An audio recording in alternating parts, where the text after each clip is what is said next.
Some days it's very tough. In fact, this was one of those weeks where I'm just thinking about, again, should I just scrap this whole thing? I often feel salty, like trying to yes, hype this place up. And then I get reality check. The system is so drastically different from what we come from. I try to remind myself not to have expectations for things to operate in the ways that we're accustomed to, but sometimes they're just so terrible. I don't know if I'll publish this, maybe not, but shout out to the people who were sending me the link to the Citizens article about medical tourism potentially coming to Tanzania. Yes, I'm a visionary, tried to tell you all. One of the things I wanted to add to that, the future, I can see it. One of the things I wanted to add to that, and I felt like now was a good time to do so and go ahead and piggyback off of that news in addition to some live action experiences.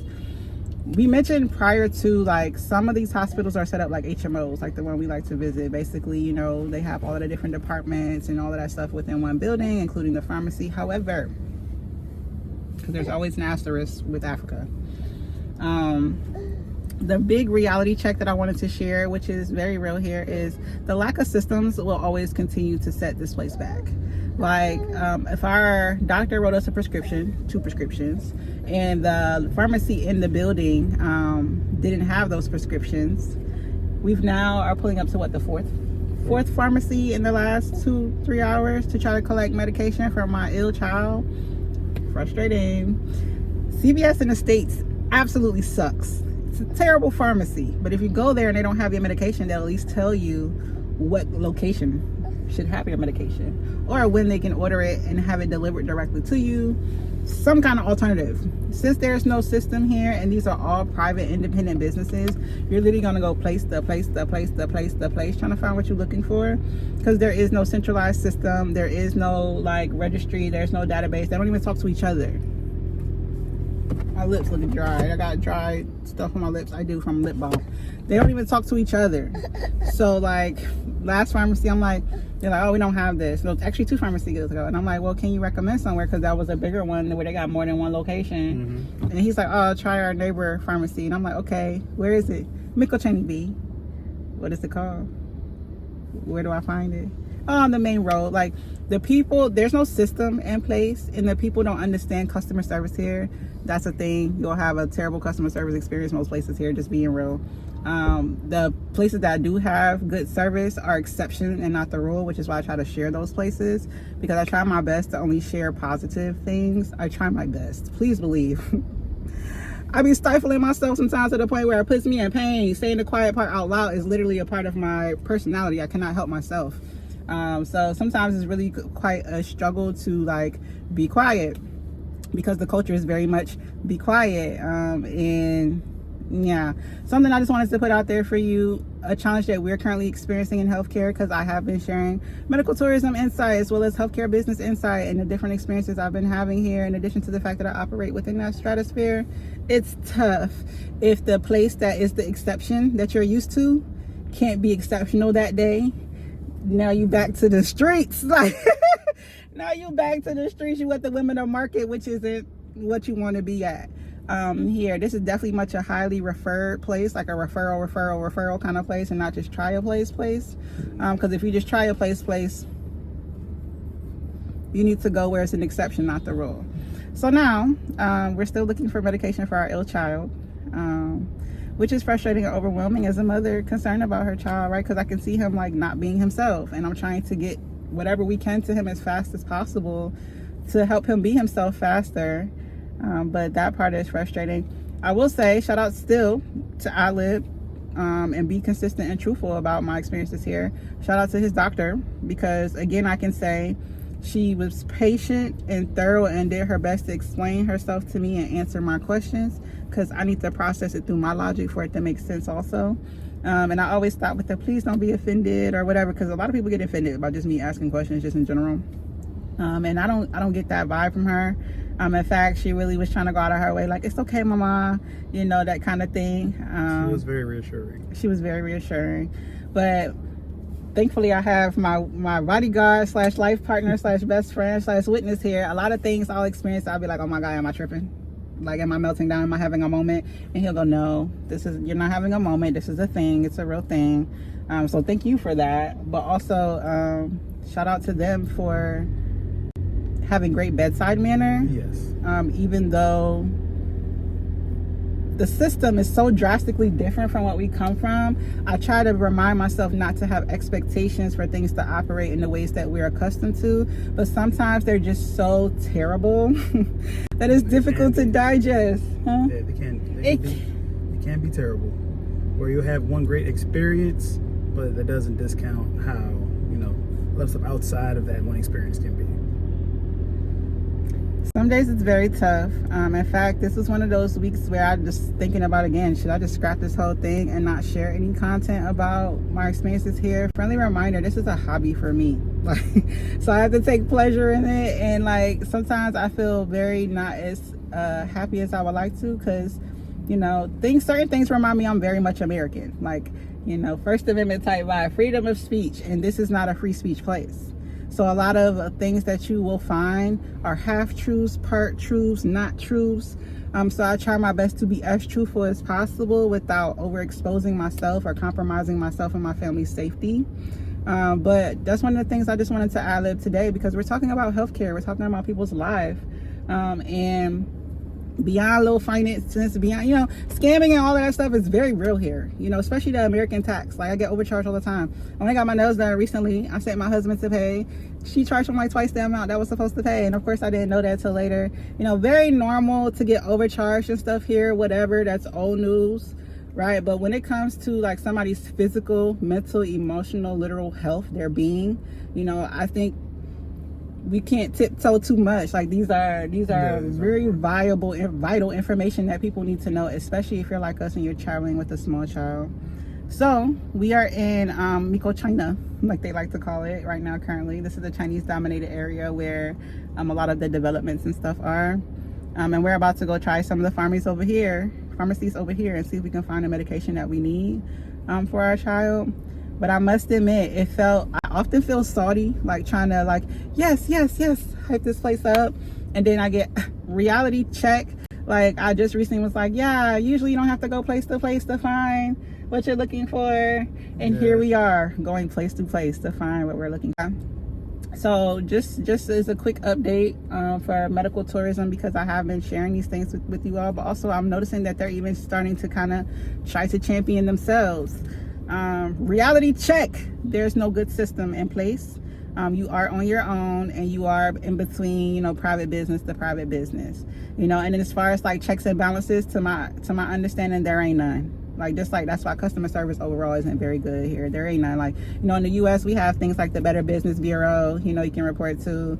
Bare minimum, put the business on blast on social media, put whatever you need to put on their reviews and stuff like that. I've heard of people having problems because they posted a bad review of a business, and that business sent somebody to tell them to take that down, right? And then there are actual even like cyber social media laws and stuff that limit, what you can say, what you can show, all these different things.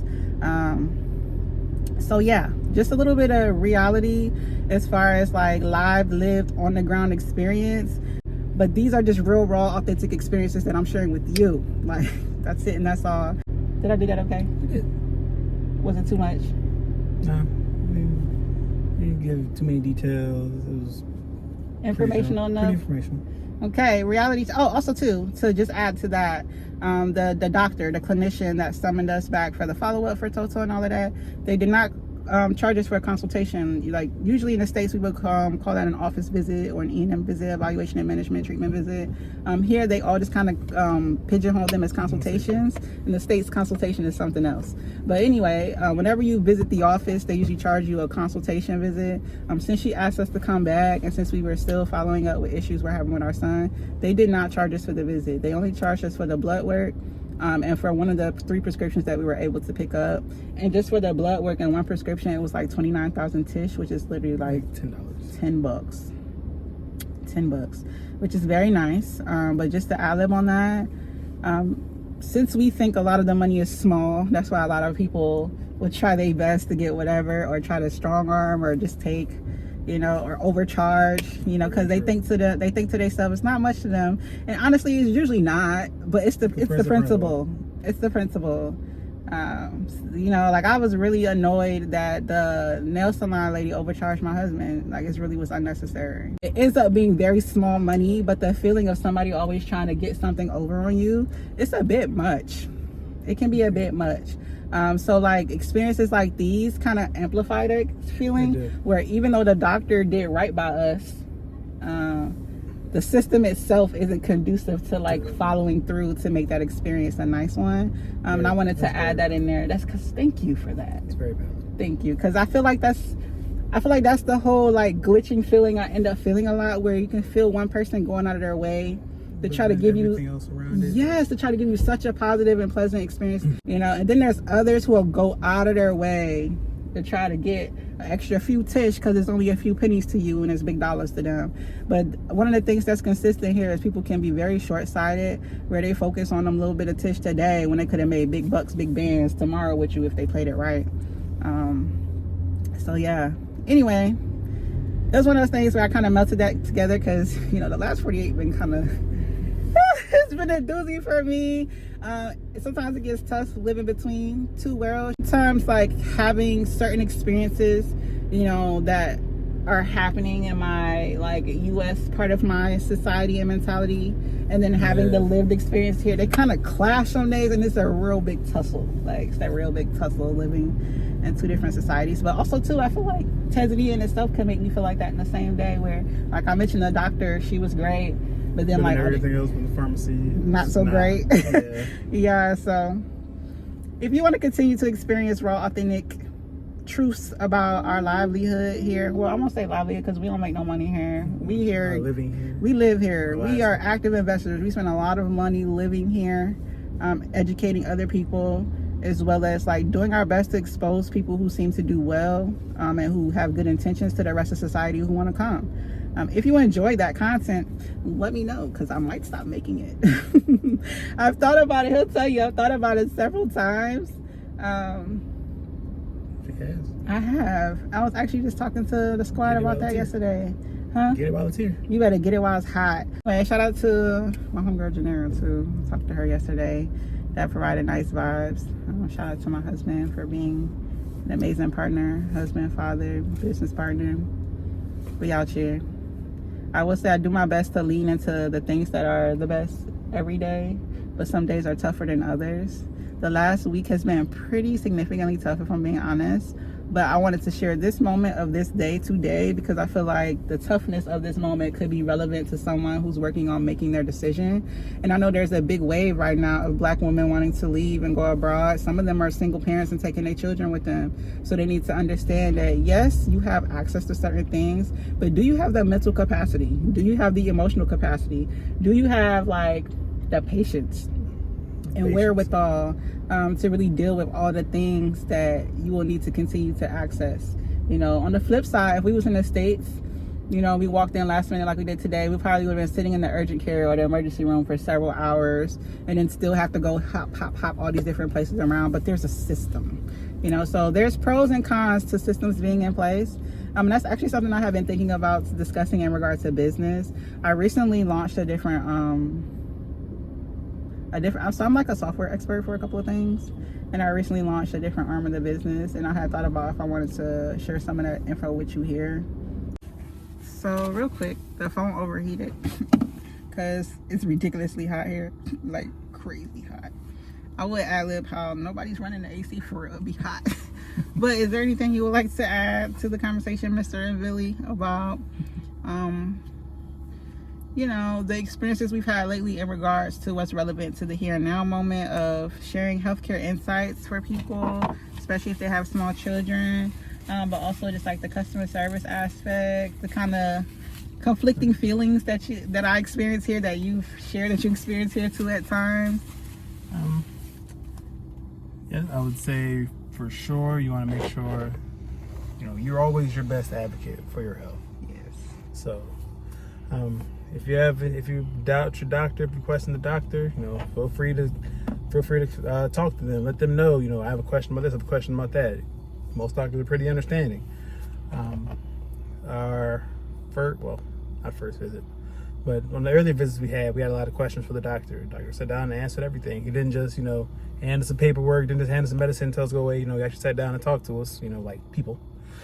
So for sure, make sure you speak up if you have any issues. Empress, she had a lot more concerns. I kind of had a feeling what was going on. She had a lot more concerns, so she had stuff she wanted to know about. So she asked, and we received. We got a lot of information, and we were able to leave from there with a good picture on what was going on. Now we just had to get the medication to handle it. But like I said, just you are your best advocate. And that goes for no matter where you go, but especially here. Speak up if you need to. Speak up. Because there's no... Did we run out of space? Was I recording just now when you were talking? I saw it recording, and then I saw it stop. It stopped. Maybe I hit the button by accident. I was trying to hold it so it don't stay in the heat. Okay. Yeah. So just real quick to wrap it up. If you would like to see more of this kind of content where my husband and I share our authentic and raw experiences here as being American expats in East Africa and Tanzania specifically, please comment and let us know. Otherwise, we're probably just going to stop making this kind of content. Because, like I said, there's a lot of variables around different things that we are willing and not willing to share. But things that I think that are most pertinent, I'm going to share for now until I feel like it's enough of that. But maybe you might encourage me to keep doing it. Anywho, thanks for joining. Absolutely. It cut off somewhere. I don't plan on editing this for real. So the heat, my iPhone overheated. It's too hot. It is too hot. It's too hot. Like most places, that's why I'm like filming in the car and stuff mainly now. Most places, they running the AC, but they ain't running the AC. I'm from Florida. We keep the dew busting out there. Like we keep the AC blowing. Don't nobody got time to be sweltering, melting, and they keep you melting out here. So yeah. Especially now because it's summertime. Yes. Is he eating?